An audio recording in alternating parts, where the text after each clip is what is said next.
Il arrive, s'il te plaît, ouvre. Tourne, putain. Le 12 mars 2020, Jonas de Christophe Charrier débarque sur Netflix. Aux côtés de Félix Marito, Horatica et Nicolas Boens, je me retrouve propulsé sur la plateforme incontournable du streaming mondial. Si la vie de ce téléfilm est assez dingue, j'ai d'autant plus de chance d'avoir intégré son casting, car j'ai bien failli passer à côté de cette opportunité unique. Laissez-moi vous raconter comment je suis passé en quelques étapes imprévisibles, de nulle part à Netflix.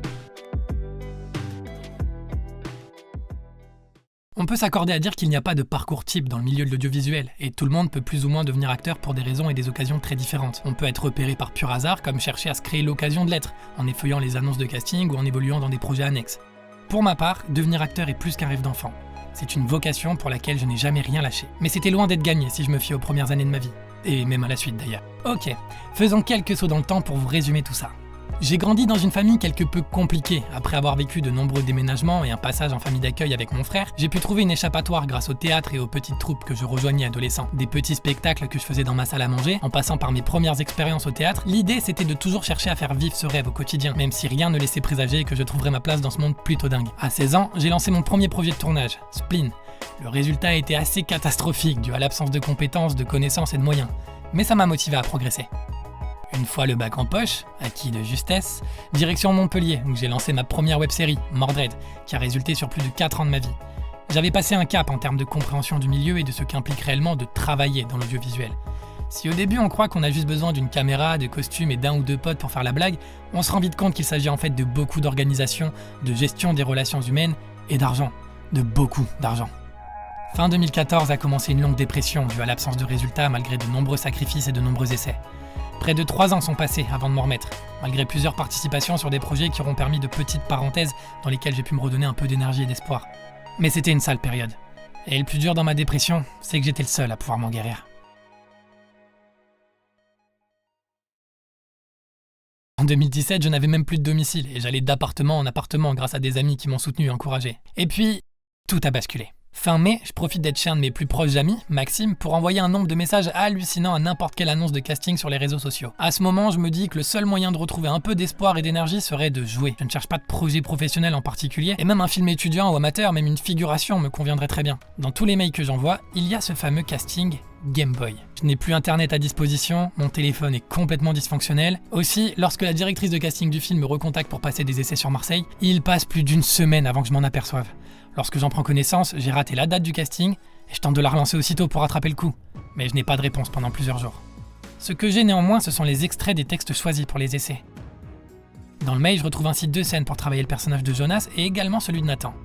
Dans une dernière tentative désespérée, je décide donc de contacter 2 amis, Rémi et Adria, pour filmer des essais depuis l'appartement dans lequel je squatte. Et je décide de tout miser sur Nathan. T'as déjà entendu parler de cette histoire de curé qui viole des enfants ? Ouais. C'était comme ça depuis le CM1.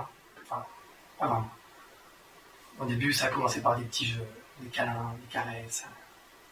Je me rendais pas vraiment compte, tu vois. Et mais l'année dernière, je me suis retrouvé seul dans la chapelle du collège avec. Il m'a forcé à le sucer. Comme ça, d'un coup. Il a pris ma tête comme ça. Et BAM! Il m'a foutu à genoux et m'a mis sa vieille bite dégueu dans la bouche. Tu veux la suite ? À ma grande surprise, je suis appelé dans les jours qui suivent. Et au bout du film, même si je ne le sais pas encore, c'est le réalisateur, Christophe Charrier, qui me félicite pour ses essais vidéo et qui m'invite à venir sur Marseille pour une audition en bonne et due forme. Je n'ai pas 1 euro à ce moment, aucun moyen de transport. Et c'est une fois de plus mes amis qui financent mon voyage pour me rendre sur Marseille. Qu'est-ce que j'aurais fait sans eux ? Le trajet est d'un stress monstrueux, l'opportunité est grande et je n'ai pas envie de tout gâcher. Ce n'est qu'une fois sur lieu où passer l'audition que je réussis à évacuer mon appréhension pour me focaliser sur l'essai. Je me promets que le rôle est pour moi. Une fois que mon tour arrive, j'ai la chance de tomber sur une équipe de casting formidable. Audrey Gigné et sa team sont d'une gentillesse folle et me mettent dans les meilleures conditions. Christophe est également présent et les essais se passent formidablement bien.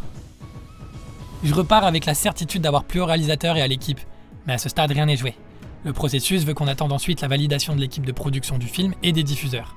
C'est d'ailleurs à ce moment que j'apprends que Game Boy, qui deviendra par la suite Jonas, sera diffusé sur Arte. Les semaines qui suivent me semblent durer des années. Sortant tout juste d'une longue dépression, mon niveau d'anxiété est tel que même si les essais se sont bien passés, je ne peux pas m'empêcher d'envisager que l'aventure s'arrêtera là. On dit souvent qu'un bon état d'esprit attire les bonnes rencontres, les situations positives. Et pour la première fois depuis longtemps, je parviens à trouver la force psychologique de m'ouvrir toutes les portes de la réussite, notamment grâce au soutien d'un couple d'amis qui m'accueillent chez eux à ce moment et qui me partagent leurs bonnes vibes. Pour patienter, et puisque le rôle de Nathan nécessite de paraître plus jeune et alliant confiance et charisme, je me mets en tête de passer tous ces jours d'attente à m'entretenir, à faire du sport et à entamer un régime.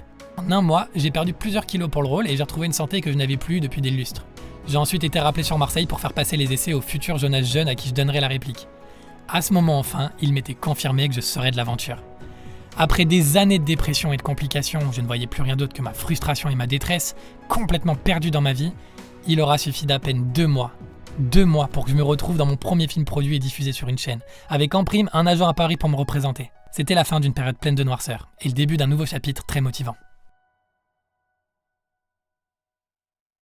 Le tournage reste l'un de mes meilleurs souvenirs de ces 28 ans de vie. Un peu plus de 2 semaines entouré d'une équipe formidable. J'ai pu rencontrer des techniciens qui m'ont passionné, jouer aux côtés de Horatica et passer des moments tellement stimulants et humains. J'étais à ma place, c'est ce que j'avais toujours voulu faire, et je le faisais enfin pour de vrai. 1 an est ensuite passé.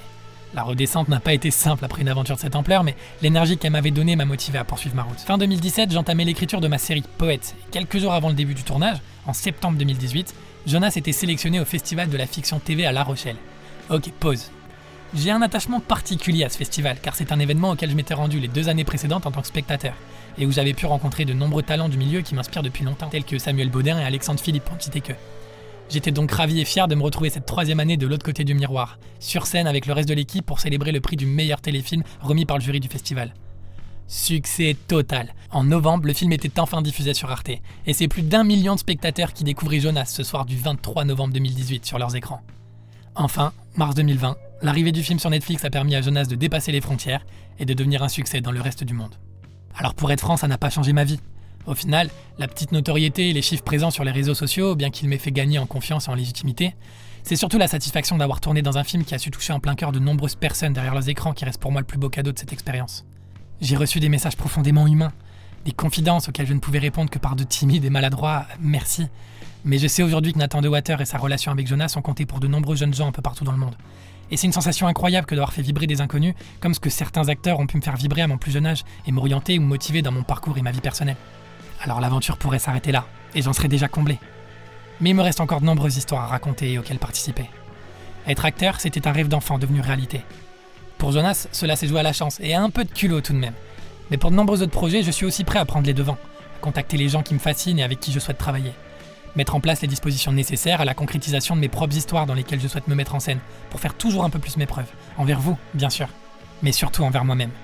Car si j'ai bien compris une chose, c'est que de nulle part à Netflix, il n'y a pas d'histoire de destinée ou d'accomplissement définitif. Il n'y a que le parcours d'un très jeune enfant qui grandit et qui travaille pour son rêve, qui souhaite aller nulle part, ailleurs et partout à la fois. Et être acteur, scénariste, créatif, c'est le plus beau moyen de m'accomplir. Les rencontres, les amis que l'on se fait tout au long de nos parcours, pour un temps ou pour le reste de nos existences, c'est surtout ça l'aventure que l'on vit, loin des réseaux sociaux, des caméras et des écrans. C'est cette aventure qui en vaut la peine et qui justifiera toujours qu'on s'accroche à nos espoirs et que l'on se batte pour concrétiser nos vœux les plus chers. J'avais envie de vous partager tout ça parce que c'est dans ma tête depuis mes 6 ans, grâce à ce monsieur, qui restera pour moi la plus grande source d'inspiration et de motivation. Rien n'est joué d'avance.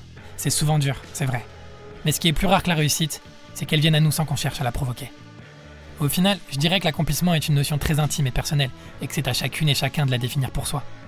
Pour ce qui est de mon cas, je poursuis mon rêve, mais je suis loin d'avoir atteint mon but. Je sais juste que les choses se font, et qu'il faut que je me concentre sur ça. Qu'il faut que je sois patient.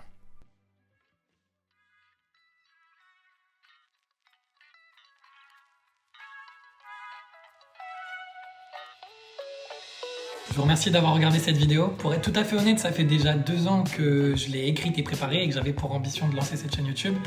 Si je ne l'ai pas fait avant, c'est que je me sentais pas prêt ou en tout cas pas suffisamment légitime. J'avais peur du regard des autres et de comment allait être perçue cette volonté de parler de moi, de mon parcours et de mon univers. Aujourd'hui, je crois au contraire que m'ouvrir et sortir toutes les choses que je garde en tête depuis longtemps pourrait être particulièrement bénéfique pour ma créativité.